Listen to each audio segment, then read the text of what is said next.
السلام علیکم ورحمۃ اللہ وبرکاتہ۔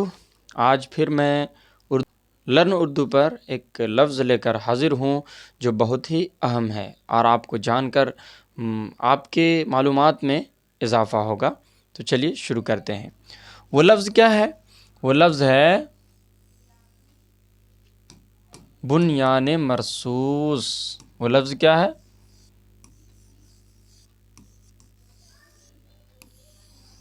بنیان مرصوص۔ اس کا معنی کیا ہوتا ہے؟ اس کا معنی ہوتا ہے مضبوط دیوار۔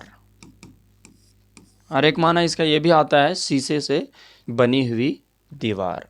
پھر ملیں گے اگلے انفارمیٹیو ویڈیوز کے ساتھ۔ السلام علیکم ورحمۃ اللہ وبرکاتہ۔